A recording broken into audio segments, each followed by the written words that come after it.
अस्सलाम वालेकुम everyone, this is Saqib अमीन। और आज हम जो टॉपिक डिस्कस करने जा रहे हैं इसका नाम है ईसीजी।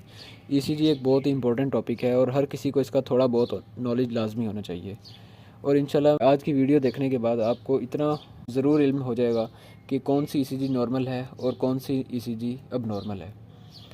ईसीजी की फुल फॉर्म इलेक्ट्रोकार्डियोग्राम है और बेसिकली ये ग्राफिकल रिप्रेजेंटेशन होती है उस एक्टिविटी की जो हार्ट के अंदर की जा रही होती है। ईसीजी को समझने के लिए सबसे पहले आप कुछ पॉइंट्स को नोट कर लें जिसे हम कहते हैं P, Q, R, S and T. ये वो पॉइंट्स हैं जो ईसीजी के ग्राफ के ऊपर प्रेजेंट किए जाते हैं। जो सबसे पहला ग्राफ के ऊपर पॉइंट आता है उसे कहते हैं पी पॉइंट, उसके नेक्स्ट क्यू पॉइंट, उसके आगे आर पॉइंट, फिर एस पॉइंट और लास्ट में टी पॉइंट। अब ईसीजी का ग्राफ को देखकर सबसे पहले हमने एक चीज़ देखनी होती है कि सीक्वेंस और स्पेसिंग कितनी ज़्यादा है, कि एक आर और दूसरे आर के दरमियान गैप कितना है। यहीं से हमें अंदाज़ा हो जाता है कि इसकी ईसीजी नॉर्मल आ रही है या इसकी ईसीजी एब नॉर्मल आ रही है।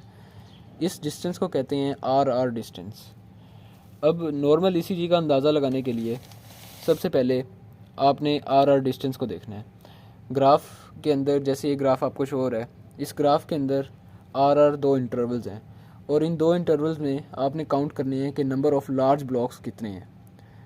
एक स्मॉल ब्लॉक होता है 0.02 सेकंड का, यानी 0.04 सेकंड का, यानी एक लार्ज ब्लॉक होगा 0.20 सेकंड के इक्वल। तो आपने नोट करना है कि एक आर और दूसरे आर के दरमियान लार्ज ब्लॉक्स कितने हैं। फ़र्ज़ किया कि एक आर और दूसरे आर के दरमियान जो लार्ज ब्लॉक्स हैं उनका नंबर है 4। तो आपने वो नंबर ब्लॉक्स गिनने हैं, वो ब्लॉक्स काउंट करके आपने 300 के नीचे उसको डिवाइड कर देना है। यानी फ़र्ज़ किया अगर एक आर और दूसरे आर के दरमियान 4 लार्ज ब्लॉक्स हैं तो आपने 300 को 4 पे डिवाइड कर देना है। तो जो आंसर आएगा वो आएगा 75 और ये आ जाएगा हार्ट रेट कि एक इंसान की हार्ट बीट पर मिनट कितनी है। तो ये आ जाएगी बीट्स पर मिनट 75 बीपीएम। तो इसी तरह आप अंदाज़ा लगा सकते हैं कि एक इंसान की हार्ट बीट रेगुलर आ रही है या फिर उसकी हार्ट बीट इरेगुलर आ रही है। इससे आपको काफ़ी अंदाज़ा हो सकता है। इसके बाद हम डिस्कस करते हैं conduction system of heart. Conduction system of heart को डिस्कस करने से पहले आपको कुछ टर्म्स का पता होना चाहिए जिसे हम कार्डियक सेल्स या स्पेशल सेल्स ऑफ हार्ट भी कहते हैं।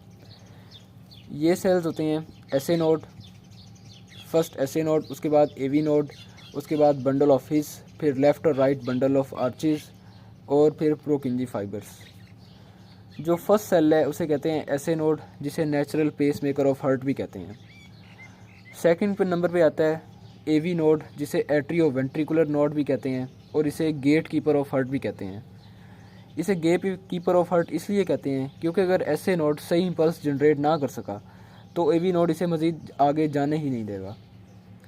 इसके आगे आता है बंडल ऑफ हिस, फिर आता है लेफ़्ट और राइट बंडल ब्रांचेस। इसके बाद आती हैं एपेक्स ऑफ हार्ट, यानी left bundle of branches extend होती हैं एपेक्स ऑफ हार्ट की तरफ, ऊपर की तरफ, और उन्हें कहते हैं प्रोकिंजी फाइबर्स को।